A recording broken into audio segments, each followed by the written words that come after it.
Medicos, welcome to everything for pharmacy. आज हम इस लेक्चर में देखेंगे बैक्टीरिया के बारे में। प्रीवियस लेक्चर में हमने वायरस के बारे में डिस्कस कर लिया था। ओके, सो इस लेक्चर में देखते हैं हम बैक्टीरिया क्या होते हैं। जैसे कि मैंने बताया था कि हमारे कुछ यूनिसेलुलर ऑर्गेनिज्म होते हैं, यानी ऐसे ऑर्गेनिज्म होते हैं जो कि सिंगल सेल वाले होते हैं। उनमें से हमारा एक बैक्टीरिया भी है। पिछले लेक्चर में मैंने वायरस के बारे में डिस्कस किया था। तो वायरस मैंने बताया था कि वो ना ही सेलुलर की कैटेगरी में आते हैं, हम उन्हें बोल सकते हैं ए सेलुलर होते हैं, क्योंकि वो कंप्लीट एक सेल स्ट्रक्चर भी नहीं होते। उनमें केवल क्या होता है, एक न्यूक्लिक एसिड होता है, यानी या तो डीएनए या फिर आरएनए होगा उनके पास। दूसरी चीज़ उनके पास प्रोटीन की कोटिंग होती है। बट बैक्टीरिया हमारे कंप्लीट सेल होते हैं, बट ये भी सिंगल सेल वाले ऑर्गेनिज्म होते हैं। जैसे कि ancestors of current bacteria were unicellular micro organism. अगर हम बात करें, जो करंट बैक्टीरिया हैं अभी हमारे आसपास, उनके एंसेस्टर कौन थे? एंसेस्टर यानी पूर्वज कौन थे? Unicellular micro organism which were the first form of the life to develop on the earth. और जो फर्स्ट टाइम अर्थ पे लाइफ आई थी वो सिंगल सेल के फॉर्म में ही डेवलप हुई थी। 4 बिलियन ईयर्स एगो की बात करी जा रही है।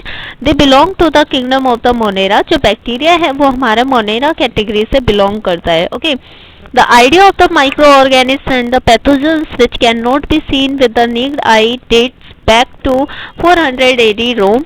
यानी कि जो आइडिया था माइक्रो ऑर्गेनिज्म का और पैथोजन का वो कब आया था माइंड में? 400 AD बैक टाइम पे आया था, जो कि हम नेक्ड आई से नहीं देख सकते इन्हें। इस तरह के जो कॉन्सेप्ट थे वो कब आए थे, वो टाइमिंग दे रखी है हमारी 400 AD रोम।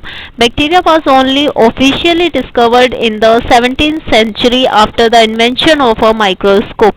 सो जो हमारी बैक्टीरिया की डिस्कवरी हुई थी वो कब हुई थी? 17th सेंचुरी में हुई थी with the help of the microscope. Microscope की हेल्प से ही बैक्टीरिया को फर्स्ट टाइम 17th सेंचुरी में डिस्कवर किया गया था।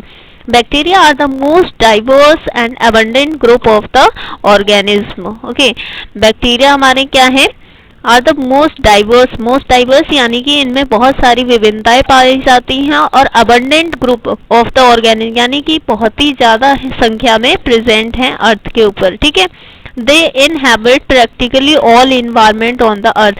ये हर इन्वायरमेंट में सर्वाइव कर सकते हैं, चाहे वो कोल्ड इन्वायरमेंट हो, चाहे वार्म इन्वायरमेंट हो, चाहे बहुत ही ज़्यादा टेम्परेटिव इन्वायरमेंट हो, वो हर किसी इन्वायरमेंट में सर्वाइव कर सकते हैं। सम एक्सट्रीमोफाइल्स कुछ ऐसे बैक्टीरिया होते हैं कि हार्श कंडीशन में भी सर्वाइव कर सकते हैं।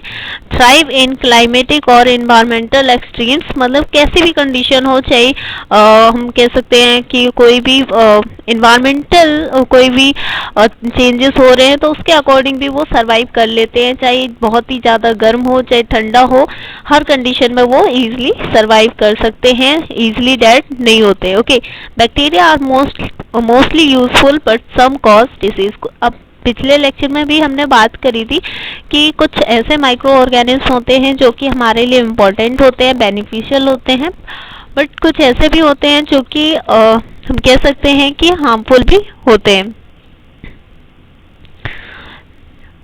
नेक्स्ट हमारे इसके बैक्टीरिया के कुछ कैरेक्टरिस्टिक्स होते हैं। Bacteria are the unicellular and are among the smallest organism.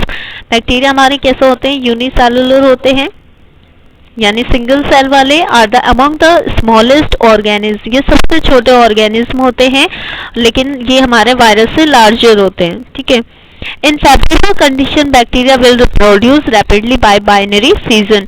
जब इन्हें फेवरेबल कंडीशन यानी सुटेबल कंडीशन मिलती है तो ये बाइनरी फिजन के थ्रू प्रोडक्शन करते हैं। अब क्वेश्चन आता है बाइनरी फिजन क्या होता है? बाइनरी फिजन यानी एक सेल से 2 सेल, 2 सेल से 4 सेल, इस तरीके से डबल इनका प्रोडक्शन होता है। एंड इस sexual process whereby one bacteria can split into the two every 10 to 15 minutes. यानी कि यहाँ पे इस सेक्सुअल प्रोडक्शन होता है, यानी यहाँ पे सिंगल सेल खुद में ही डिवाइड करता रहता है और अपनी कॉपी बढ़ाता रहता है। और इन्हें एक सेल से 2 सेल में बनने में कितना वक्त लगता है? 10 से 15 मिनट का वक्त लगता है। Okay. In unfavorable condition, bacteria may survive by becoming dormant. Unfavorable condition यानी कि जब इन्हें suitable condition नहीं मिलती है ग्रोथ करने के लिए, तो ये किस फेज में चले जाते हैं? डॉर्मेंट फेज में, यानी कुछ टाइम के लिए इनएक्टिव हो जाते हैं, स्लीपिंग मोड में चले जाते हैं, ठीक है। They form spores with a thick, अपने आप को प्रोटेक्ट करने के लिए, बचाने के लिए वो क्या करते हैं, एक अपने साइड में मतलब कि अपने चारों तरफ से एक थिक लेयर स्पोर्स के बना लेते हैं, जो कि एक प्रोटेक्टिव कोट की तरह उनके सराउंड में वर्क करता है, which will split open in the favourable condition. और ये फिर से एक्टिव कब हो जाते हैं? जैसे ही इन्हें फेवरेबल कंडीशन मिलता है, यानी कोई लिविंग ऑर्गेनिज्म मिल गया जहाँ से उन्हें न्यूट्रिएंट वगैरह मिलता है, तो उस कंडीशन में ये आसानी से सरवाइव कर सकते हैं। Endospores are the spores created by a small group of the bacteria. Endospores क्या होते हैं? ये ग्रुप होता है बैक्टीरिया का जो कि स्पोर फॉर्मेशन कर लेता है, यानी कि कुछ टाइम के लिए इनएक्टिव हो जाता है जब उन्हें ग्रोथ करने के लिए फेवरेबल कंडीशंस नहीं मिलती हैं। They are specialised to withstand unfavourable conditions. Endospores unfavourable condition में सर्वाइव कर सकते हैं। They can survive for thousand of years, जैसा कि यहाँ पे मेंशन है कि अगर ये इनएक्टिव फॉर्म यानी डोरमेंट फेज में चले जाते हैं तो कम से कम ये सालों तक, थाउजेंड ऑफ ईयर्स के लिए सरवाइव कर सकते हैं, यानी 1000 साल तक भी सरवाइव कर सकते हैं अगर इन्होंने अपने चारों तरफ एक लेयर बना दी, स्पोर्स की कोटिंग कर दी, तो उस स्पोर को हम बोलते हैं एंडोस्पोर्स, और वो कम से कम 1000 सालों के लिए भी सरवाइव कर सकते हैं and can cause disease such as the tetanus and the anthrax. जैसा कि कई बार ऐसा होता है, कुछ ऐसे बैक्टीरिया होते हैं जो हमारी बॉडी में जाते हैं, अगर कंडीशन नहीं मिलती है ग्रोथ करने की तो वो कुछ बहुत टाइम के लिए हमारी बॉडी में इनएक्टिव रहते हैं, कुछ भी नुकसान नहीं करते हमारी बॉडी को। जैसे ही उन्हें जो चीज़ चाहिए होती है वो चीज़ें मिलते ही वो क्या हो जाते हैं, एक्टिव हो जाते हैं। जैसे कि यहाँ पे एग्जांपल है टिटनस और एंथ्रेक्स, मोस्ट कॉमन एग्जांपल। इस वजह से बोला जाता है प्रिवेंटिव एक्शन के लिए हम पहले टिटनस का इंजेक्शन ले लेते हैं, ओके, क्योंकि वहाँ पे हो सकता है कि इन फ्यूचर हमें इन्फेक्शन कॉज हो जाए। उस टाइम के लिए तो हमें कुछ नहीं होता, बट इन फ्यूचर वो चीज़ फिर से निकल के आती है। नेक्स्ट है हमारा बैक्टीरिया के कुछ कैरेक्टरिस्टिक्स होते हैं। Bacteria very in shape and can classified accordingly. Bacteria अलग अलग शेप के होते हैं, जैसे पिछले लेक्चर में भी हमने देखा वायरस के अलग अलग शेप हैं, सिलेंड्रिकल थे, क्यूबिकल थे, तो कॉम्प्लेक्स स्ट्रक्चर था, बट यहाँ पे बैक्टीरिया के भी कुछ अलग अलग शेप है। जैसे कि spherical bacteria called the cocci, जो स्फेरिकल होते हैं यानी कि ओवल हम कह सकते हैं, बॉल शेप होते हैं, उन्हें हम कोकाई बोलते हैं। रोड शेप वाले बैक्टीरिया को हम बेसिलाई बोलते हैं, और स्पाइरल शेप बैक्टीरिया भी होते हैं, उन्हें हम बोलते हैं स्पाइरेला। यहाँ पे देख सकते हैं स्पाइरल शेप में। और लास्ट हमारे होते हैं कॉमा शेप बैक्टीरिया को हम वाइब्रियोस बोलते हैं। Can occur singly in chains, कई बार ये चेन के फॉर्म में होते हैं, कई बार ये सिंगल सेल के फॉर्म में पाए जाते हैं। अगर चेन के फॉर्म में पाए जाएंगे जैसे कि स्ट्रेप्टोकोकस, और इन द क्लम्प्स, कई बार ऐसा होता है कि एक चेन बनी होती है तो हम उससे बोलते हैं स्ट्रेप्टोकोकस, बट अगर एक क्लम्प्स हो गया, क्लम्प यानी कि एक मतलब कि ग्रुप बना के अगर रहते हैं तो उन्हें हम बोलते हैं स्टेफाइलोकोकस बैक्टीरिया, ओके। ये हमारे स्ट्रक्चर दिए हुए हैं, जैसे कि बेसिलाई हमारा रोड शेप होगा, कोकाई हमारा स्फेरिकल शेप हो गया, ओके, ये ग्रुप हो गया तो स्टेफाइलोकोकस हो गए, और अगर चेन होती है तो इसे हम बोलते हैं स्ट्रेप्टोकोकस, ओके। नेक्स्ट है हमारा bacteria are the unicellular and are made up of a simple cells, मतलब वही चीज़ें फिर से रिपीट की गई है कि बैक्टीरिया हमारे सिंगल सेल होते हैं जो कि सिंपल सेल होते हैं, but can carry out all the function of the living organism. लेकिन लिविंग ऑर्गेनिज्म की तरह वो भी जितने भी फंक्शन जरूरी होते हैं उनके सर्वाइव करने के लिए वो सारी चीज़ें करते हैं, यानी ईटिंग, फूड लेते हैं, डाइजेस्ट करते हैं और वे चीज़ों को एक्सक्रीट भी कर देते हैं। Have a rigid cell wall, bacteria की एक एक्स्ट्रा सेल वॉल होती है जो कि किससे बनी होती है, लार्ज पेप्टाइडोग्लाइकन मॉलिक्यूल्स। ये किससे बनी होती है, लार्ज पेप्टाइडोग्लाइकन ये हमारा molecule. They have a plasma membrane, इनके पास प्लाज्मा मेम्ब्रेन भी होती है। Which serves as a mitochondrial endoplasmic reticulum, और जो कि क्या सर्व करती है, mitochondrial endoplasmic reticulum. Some are the chloroplast, ये हमारे छोटे छोटे ऑर्गेनल्स हैं जो कि हमारे किसी भी नॉर्मल सेल के अंदर प्रेजेंट होते हैं, बट यहाँ पे हम कह सकते हैं कि बैक्टीरिया के सेल के अंदर ये चीज़ें मेंशन की गई हैं, क्या क्या चीज़ें प्रेजेंट होती हैं। Also control exit and entry of the material, जो प्लाज्मा मेम्ब्रेन होता है, हमारी बॉडी सेल का भी प्लाज्मा मेम्ब्रेन होता है, जो कि क्या करता है, एग्जिट और एंट्री, जो मटेरियल की एग्जिट और एंट्री होती है उसे कंट्रोल करता है।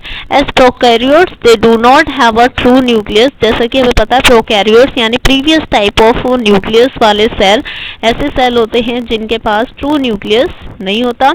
This is because they do not have a true nuclear membrane, इसी वजह से जब न्यूक्लियस नहीं होगा तो उनके पास ट्रू न्यूक्लियर मेम्ब्रेन भी नहीं होती है। The DNA is not combined with the protein bound in the eukaryote, और जो इनका जेनेटिक मटेरियल होता है वो ओपन रहता है साइटोप्लाज्म के अंदर, बट हमारे यूकैरियोट सेल में ऐसा नहीं होता। हमारी जो डीएनए होती है पहले एक प्रोटीन से बाइंडेड होती है, उसके बाद वो एक न्यूक्लियर मेम्ब्रेन के अंदर, न्यूक्लियस के अंदर क्या होती है, एनवेलप्ड होती है, यानी कि कवर्ड होती है। Single chromosome of the DNA close loop, और हम बात करें जो इनका डीएनए मटेरियल कैसा होता है, लूप शेप में, क्लोज लूप यानी कि एक सर्कल टाइप में डीएनए प्रेजेंट होता है, सिंगल क्रोमोसोम वाला। Pathogenic bacteria have a vaccine capsule, कुछ हमारे ऐसे बैक्टीरिया होते हैं जो कि हमें डिसीज कॉज करते हैं, उनकी जो बैक्टीरियल लेयर होती है आउटर मोस्ट, उनके हम कह सकते हैं सेल वॉल के बाद भी एक वैक्सी कैप्सूल यानी कोटिंग होती है। वैक्सी यानी कि फैटी कैप्सूल जैसा स्ट्रक्चर होता है जो कि उन्हें पैथोजेनिक मतलब कि डिसीज कॉजिंग बनाता है, ठीक है। Some bacteria have a flagella to enable them to move around, कुछ ऐसे बैक्टीरिया होते हैं जिनके हम कह सकते हैं एक साइड में क्या होती हैं, कुछ मूछ बियर टाइप कह सकते हैं, जो कि उन्हें मूव करने में हेल्प करती हैं। यहाँ पे स्ट्रक्चर में देख सकते हैं हम, जैसे फ्लैजिला, ये हमारा फ्लैजिलम है जो कि ये क्या है, इन्हें मूव करने में हेल्प करती हैं। स्लाइम लेयर, स्लिम लेयर, यानी कि ये हमारी वैक्सी लेयर है जो कि क्या करती है, एक बैक्टीरिया को पैथोजेनिक बनाती है, यानी डिसीज कॉजिंग बैक्टीरिया बनाने में हेल्प करती है। ये हमारी सेल वॉल हो गई बैक्टीरिया की, इसमें और हमारे कुछ ऑर्गेनल्स होते हैं, राइबोसोम जो कि प्रोटीन बनाने का काम करता है। यहाँ पे इनका single circular chromosome contains DNA, यानी इनका जो जेनेटिक मटेरियल है वो साइटोप्लाज्म में ओपन है, प्लस कैसा है, सर्कुलर इन शेप है। साइटोप्लाज्म में साइटोप्लाज्मिक मेम्ब्रेन प्रेजेंट है। ये हमारा बैक्टीरिया का बेसिक स्ट्रक्चर था, ओके। नेक्स्ट हमारे यहाँ पे भी देख सकते हैं हम डिटेल में, सेल मेम्ब्रेन होती है बैक्टीरिया की, सेल वॉल होती है, न्यूक्लियोप्लाज्म यानी कि जो न्यूक्लियस है वो इनका कंप्लीट नहीं बना होता, जो डीएनए मटेरियल है वो साइटोप्लाज्म में ही एक्सपोज्ड होता है, खुला रहता है, ठीक है। स्टोरेज ग्रैन्यूल्स हैं, flagellum for the movement, that is the complete structure of bacteria. In next lecture we will continue with the effects on the body. What are the effects of bacteria on our body? हमारी body पे bacteria के क्या effects होते हैं, कैसे management करते हैं, treatment क्या है डिसीज को कॉजिंग बैक्टीरिया के। Okay, thank you so much, please share with your friends also.